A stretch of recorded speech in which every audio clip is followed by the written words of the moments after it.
Dr. Rulie van der Spy. Daar is 'n man in sy woord, soos die water dryf sy stem, soos die son die see se blou, so die rykdom van sy kroon. Luisteraars, ons gesels vanoggend met Dr. Rulie van der Spy oor sy praatjie, lig op die skrif. Goeiemôre Rulie. Môre Willem, môre luisteraars. Ja, is lekker weer om jou te gesels. Vanoggend se tema is die huwelik op die 50ste dag op Sinai. Was daar op Sinai dan 'n troue gewees? Ja, dat was. By Sinaiberg was daar 'n huwelik gewees. Maar ek sal dit vir julle verduidelik. Ja, asseblief, want ek dink min van ons het nog gehoor van toe die Israeliete uitgetrek het op die 50ste dag troue was. Maar ek weet jy het vir ons iets oor tong en die kies waarskynlik om vir ons te verduidelik wat jy spesifiek wil sê.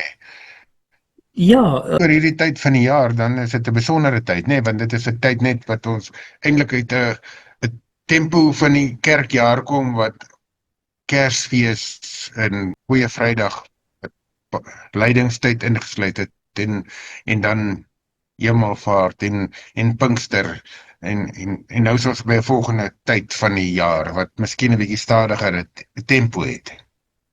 ja, in die kerkjaar noem ons hierdie tyd die koninkrykstyd. Dit is eintlik maar die tyd wat ons as gelowiges saam met God beweeg. Dat ons lewe saam met hom. En hierdie tema, veral nou na Paasfees, na Pinkster, en nou lewe ons as geheiligde mense wat gelei word deur die Gees.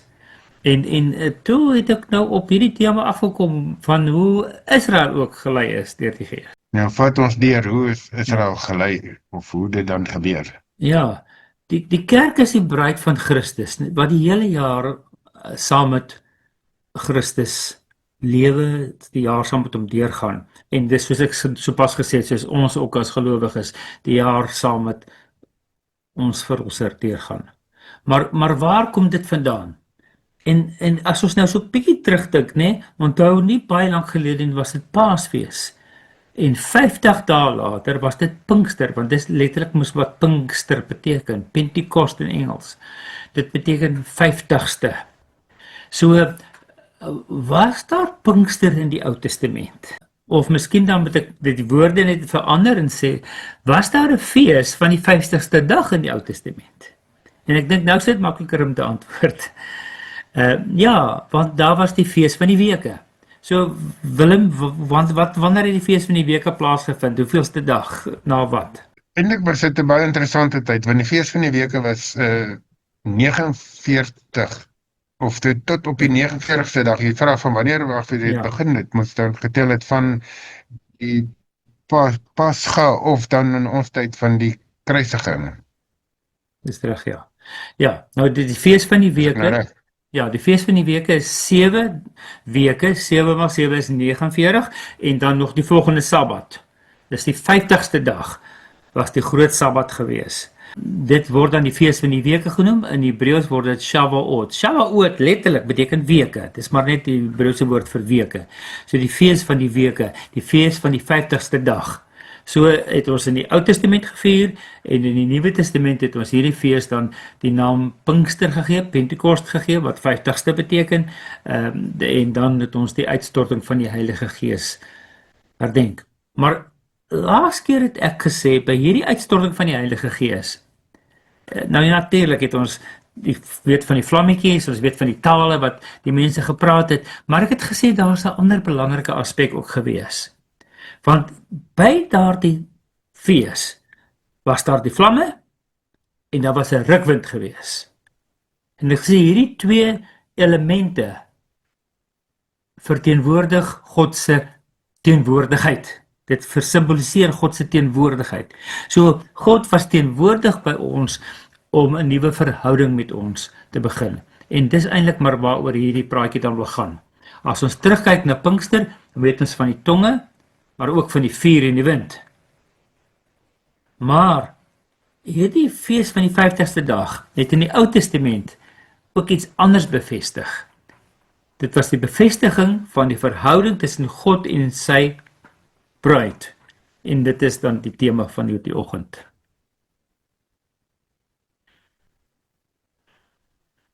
Ja, dis 'n baie kragtige beeld, nee, want daar is eintlik geen nouer verbintenis wat ons ken as mense tussen 'n man en sy bruid of bruid en 'n bruidegom. Of in die huwelik, kom ons maak dit die huwelik. So as God hierdie beeld vir ons gebruik, dan is dit 'n baie kragtige beeld. Ja.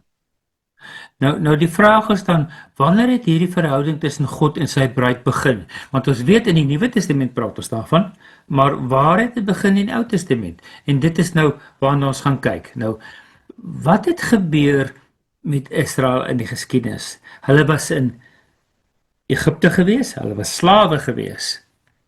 En toe is hulle verlos uit hierdie slawerny.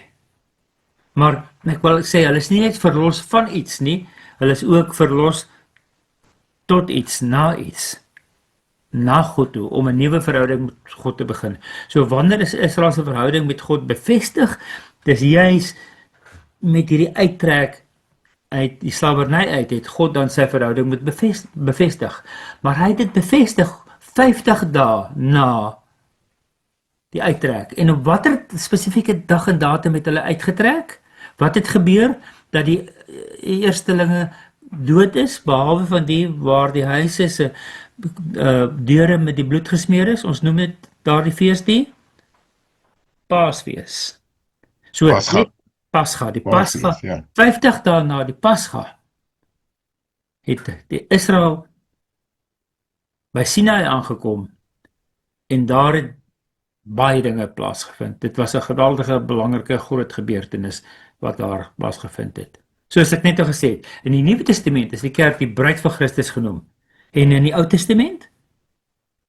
Wat is die kerk? Wat is die gelowiges as groep genoem? Is hulle ook die bruid? En as ons sê hulle is die bruid, hoe weet ons dit? Waar is dit bevestig? Miskien wil ek die vraag op 'n ander manier stel en sê, wat is die aard van God se verhouding met Israel? En ek wil antwoord dit sê, dis 'n huweliksverhouding. Nou, luisteraars, ek weet nie of julle weet nie, veral in die ou vertaling, die 53 vertaling, maar ook 'n bietjie plek in die Afrikaans 2020, word daar 'n baie interessante woord gebruik. As die volk Israel offers bring aan ander gode, nie aan God nie, dan staan daar, hulle het weggehoereer van die Here God af.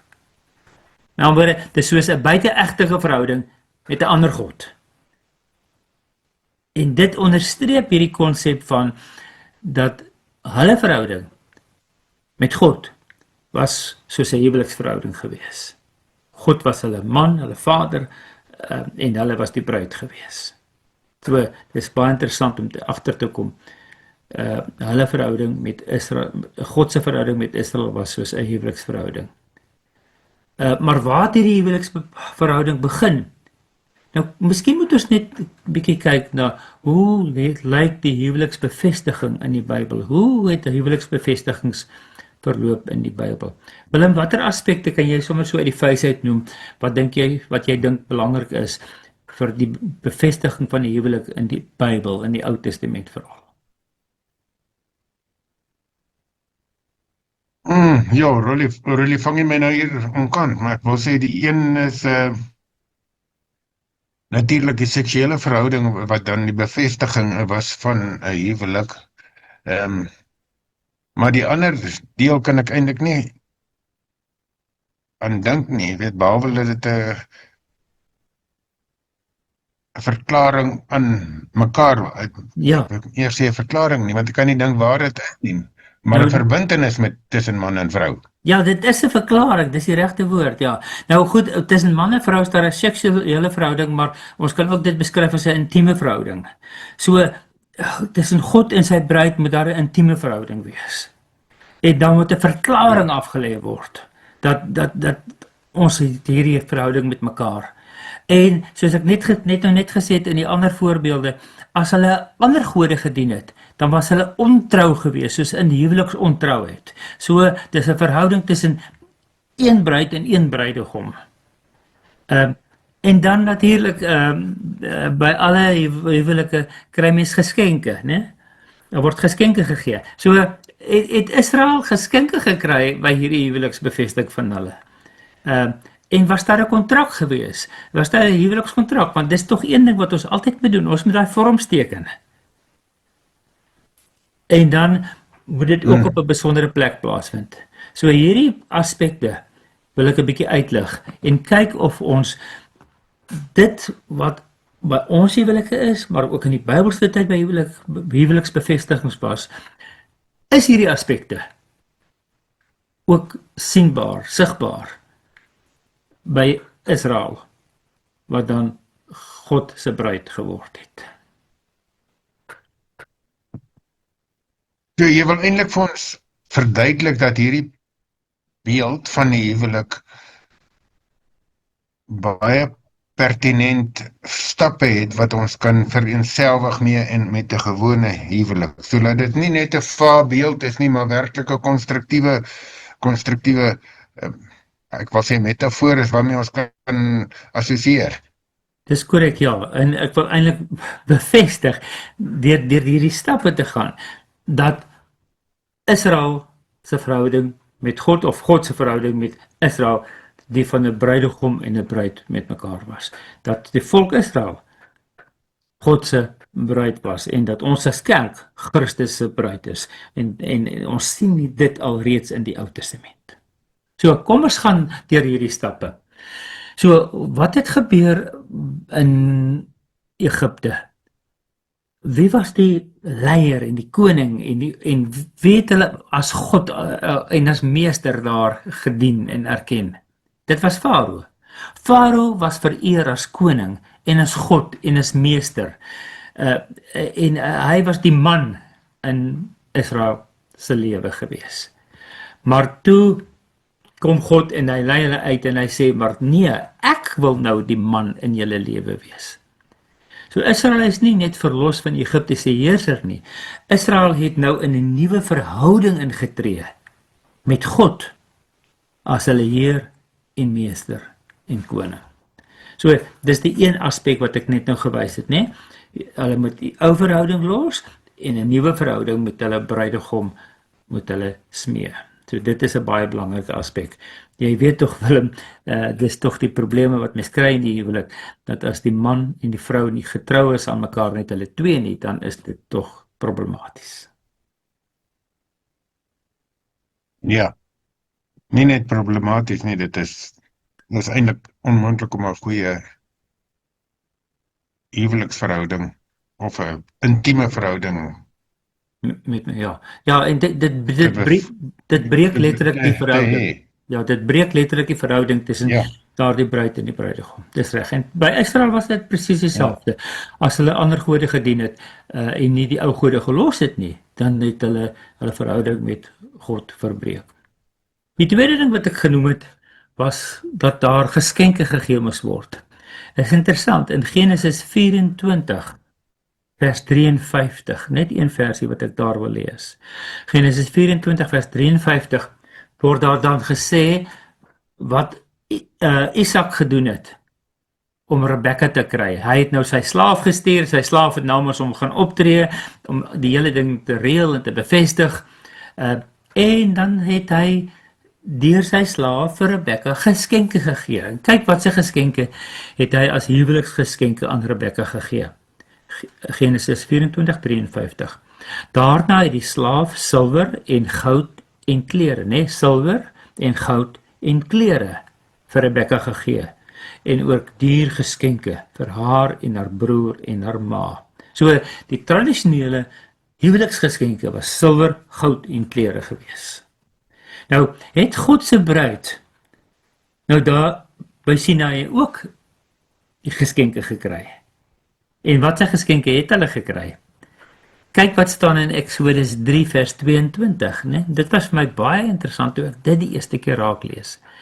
Want ek het altyd gewonder, hoekom het God deur Moses vir die volk gesê, julle moet vir julle of mense by wie julle werk hierdie goed vra. Maar kyk wat staan daar in Exodus 3 vers 22, wat presies het hulle gevra?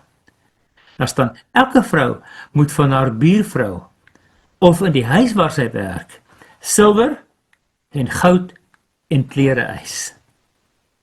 So dit was altyd vir my snaaks dat hulle hierdie 3 items moes eis. Maar dit is presies dit wat as 'n huweliksgeskenk gegee word, wat hierdie volk dan eintlik gekry het toe hulle Farao gelos het en vir die Here God as hulle bruidegom gaan aanvaar het. Nou, opvallend nou dat jy dit so pertinent noem. Ek het dan gedink, maar ek het ook nou besef dat die verhouding wat hulle gehad het vir 400 jaar met die Farao, wat hulle, jy het dit amper genoem, man, of die manlike figuur of die goddelike figuur in hulle lewe was, want hulle was die slawe, hulle was die eienaar, die Farao was hulle eienaar, die van die hele volk. Maar wat dit vir my opvallend is, as hulle dan trek, dan is daar gevolge vir hierdie eienaar. As die huwelik verbreek word, en hulle kan nie net hulle goed vat, of hulle vat nie net hulle goed in loop nie, maar die man of die huis moet dan verantwoording doen, betaal. En ek dink, ons kry nogal hierdie waarskuwing van die Here ook, as hy later met sy volk praat en sê, as julle my verhouding breek, soos jy sê, hoereer, gaan dit nie net julle gaan wegstap nie, maar dit gaan julle kos. Dit gaan julle iets kos, jy stap nie weg uit 'n verhouding sonder gevolge nie. Dit is en dit is vandag nog so, né? Mens breek nie 'n huweliksverhouding op sonder geweldige gevolge nie. En so is die verhouding met Egipte, met Farao verbreek, en die gevolge was dat hulle baie goed gegee is as kompensasie, omdat hulle nou daardie verhouding gebreek het. Maar nou ja, soos 'n bruid moes Israel ook rein wees, heilig wees, gereed wees vir haar bruidegom en uitsien na die lewenslange verhouding met haar bruidegom. En in hierdie aspekte sien mens dan op 'n simboliese manier dat hulle deur die water getrek het, deur die Rooi See gegaan het. En die Rooi See word gesien as 'n reinigingsseremonie. Paulus en ander praat ook daarvan dat dit so 'n seremonie was waardeur hulle gegaan het. Maar dis interessant, die see was die reinigingsseremonie om hulle gereed te maak vir die bevestiging van die huwelik. Maar die hele lang woestyntydperk was soort van 'n heiligmakingsproses, waar Israel geleer het om die bruid te bly. So hulle is gereinig om bruid te word, en in die woestyn is hulle geleer om bruid te bly. Hulle moes gedurig heilig gemaak word en heilig bly, om in hierdie verhouding te bly. Ja, dit was vir my interessant toe ek nou hierdie 2 aspekte ook by mekaar kon trek. Ja, werklik interessant. Ja. Goed, ons het gesê net nou, met die bevestiging van die huwelik was daar altyd 'n kontrak gewees.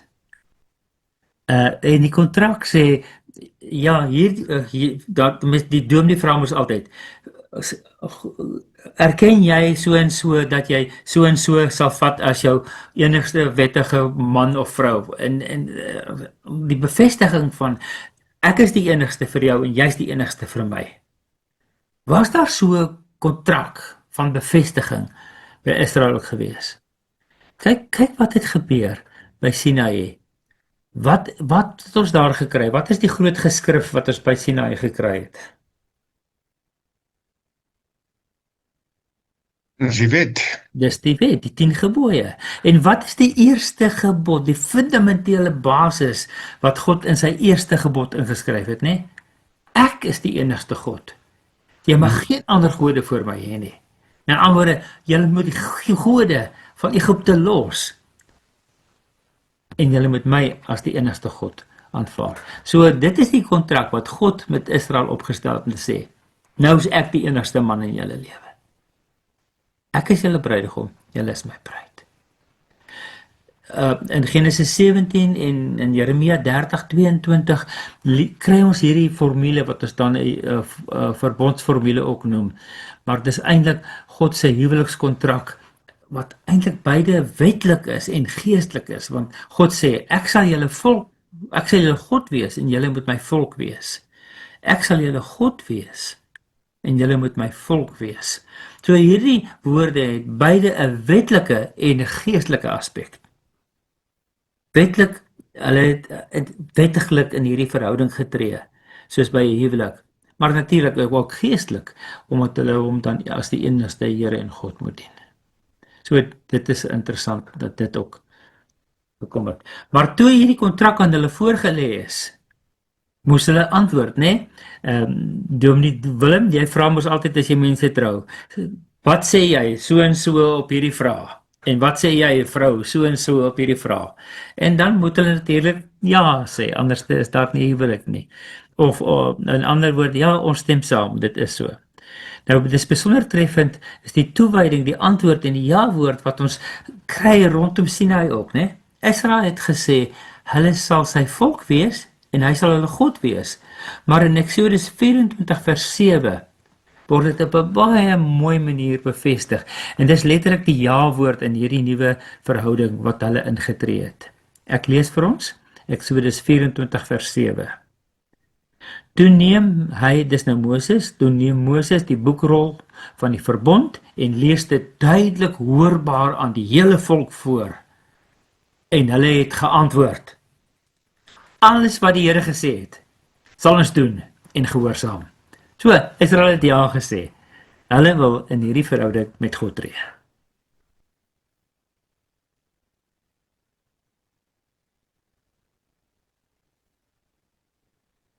Ja, is 'n baie groot antwoord wat hulle gee om te sê alles wat die Here gesê het, sal ons doen en gehoorsaam. Is byna onmoontlik. Ja.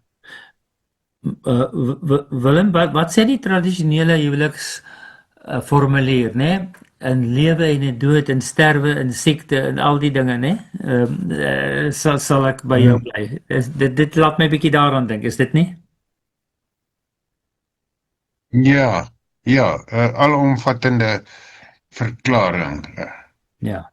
Ja. So hulle het letterlik verklaar dat hulle in hierdie verhouding met God wil intree en dat hulle sover hulle kan in alle omstandighede dit gehoorsaam sal wees. So God tree in 'n nuwe verhouding met Israel en Israel tree in 'n nuwe verhouding met God. En daarom bevestig hulle dit ook in Deuteronomium 6 vers 4 in die Shema, né? Shema, die Hebreëse geloofsbelijdenis wat sê, luister Israel, die Here ons God is die enigste Here. Nee, luister Israel, die Here ons God is die enigste Here. So hulle bevestig dit ook in die Shema,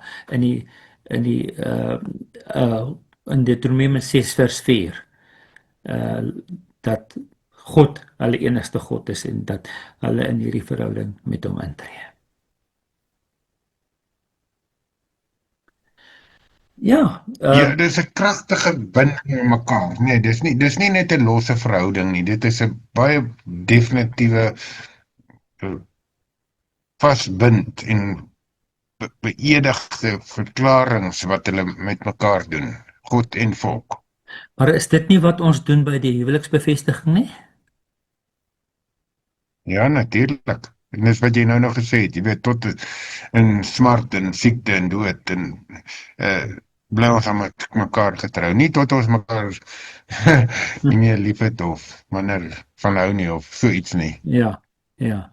En dit is ook wat Israel dan bevestig het. Hulle wil in hierdie intieme verhouding met God intree. En hulle sê die Here God is ons enigste Here. Ja, luister Israel, die Here God is ons enigste Here.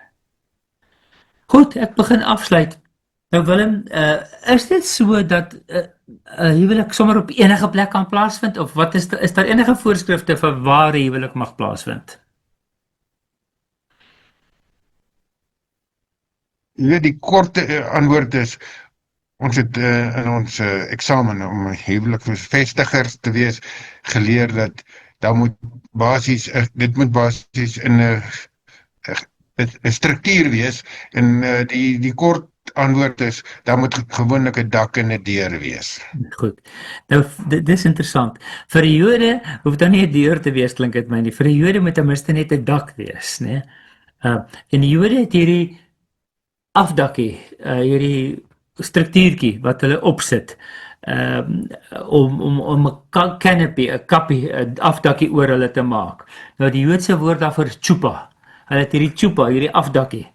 En hulle huwelike moet letterlik onder 'n bedekking plaasvind.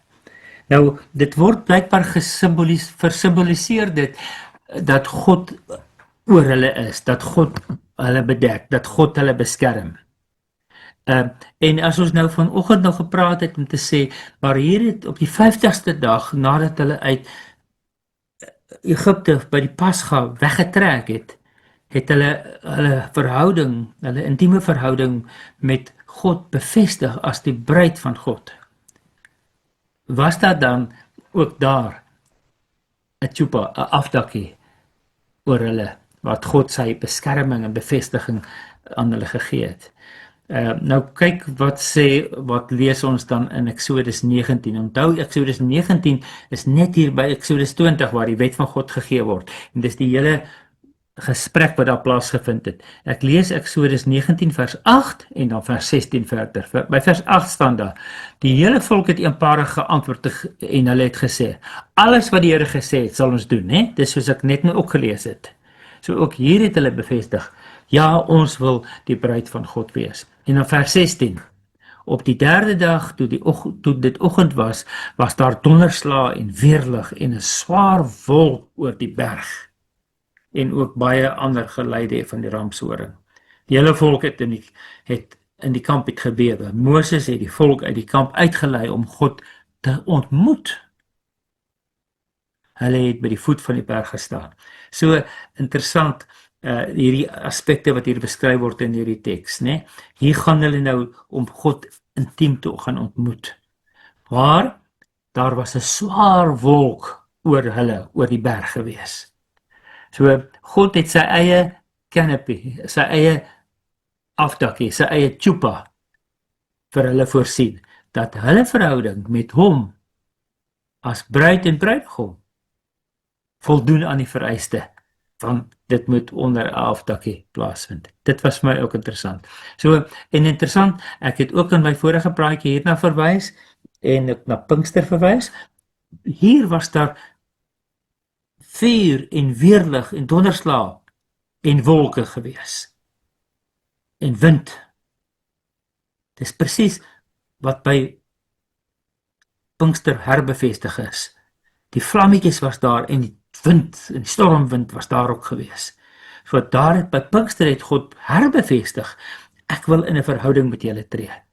Maar hy het al hierdie verhouding die eerste keer bevestig, 50 dae na die eerste Pasga, dat hy in 'n intieme verhouding met die volk wil wees. En daar het die wolk nie net God se teenwoordigheid in die algemeen bevestig nie, maar ook as 'n canopy, 'n afdakkie oor hulle, om te sê, in hierdie huweliksverhouding beskerm ek julle, is ek oor julle. En hierdie wolk oor die berg was in terme van 'n woestyn seker ook baie ek wil sê koesterend, want in die woestyn kan die son sekerlik jou moeg maak om te staan, en hier kom die Here en hy laat 'n swaar wolk oor die berg en oor die, so ek dink as hulle dan onder die chupa staan of onder die beskerming, dan is dit 'n baie mooi beeld van God se ontferming, se genade wat oor 'n mens in sekere omstandighede na vore kom en duidelik word. Ja, wat nou interessant is, by die bevestiging het God hierdie wolk oor hulle gehad, maar ook soos hulle aanbeweeg deur die woestyn, het God elke dag die volkoorlog gehad en die nag dan die vuur. So daai twee elemente was daar ook sigbaar van God se teenwoordigheid en God se beskerming. Ja, so God het hulle dan deur die woestyn gelei dat hulle in hierdie verhouding kon bly, maar God het dit bevestig hier by Sinaï 50 dae na Pasga dat hy vir hulle sal beskerm in hierdie nuwe verhouding waarin hulle nou getree het toe hulle in die vers 8 gesê het, alles wat die Here gesê het, sal ons doen. Ja, so hier het ons nou letterlik deur al die aspekte van die huweliksbevestiging in die Bybel gegaan om te sien. Al hierdie aspekte was teenwoordig by Sinaï gewees van Israel wat die vorige God en gode gelos het en God die Vader aanvaar het as hulle bruidegom. Israel wat nou die ou verhouding afsny en 'n nuwe verhouding tree. Israel wat bevestig met hierdie kontrak wat God vir hulle voorlê dat hulle hom alleen sal dien.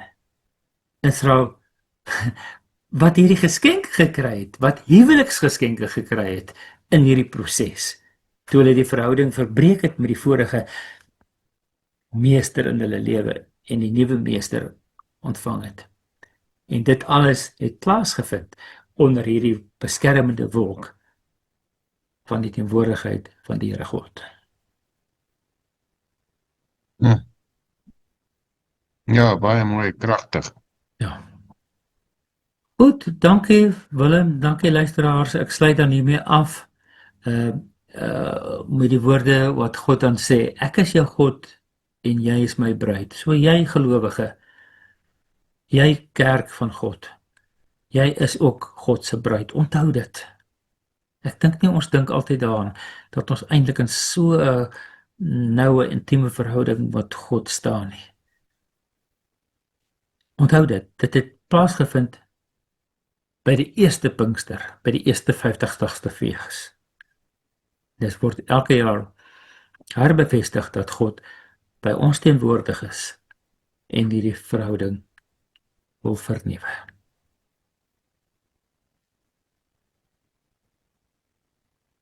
Ja, dankie Roelie, weet, ek dink hierdie nie net die bevestiging van 'n struktuur nie, maar ook wat dit vir my en vir jou en vir elke luisteraar persoonlik beteken, is wat by jy nou uitkom en sê dit is ek en jy en elke luisteraar en ons verhouding met die Here. Ja. En die Here wil graag met ons 'n nabye, intieme verhouding hê. Hy wil nie 'n losse verhouding wat so nou en dan van ons hoor nie. Ons moet so sy beloftes aan ons dat hy by ons sal bly. So met ons voluit met ons hart en ons wese aan hom behoort en by hom bly. Soos 'n bruid en 'n bruidegom by mekaar. Ja, en weet jy, dit maak weer vir my die 10 gebooie, veral daai eerste gedeeltetjie, weer so relevant. God sê, ek is die enigste een en jy is my volk. So hy bevestig dit. So as ons dan weer die 10 gebooie lees, luisteraar gaan lees, gerus weer daai eerste paar versies van die 10 gebooie van Eksodus 20 en sien hoe God ons kies en hoe hy jaloers is in die sin van hy wil die enigste God in ons lewens wees. Hy wil die enigste bruidegom wees en ons is sy enigste bruid. Ja, baie dankie. Dankie daarvoor.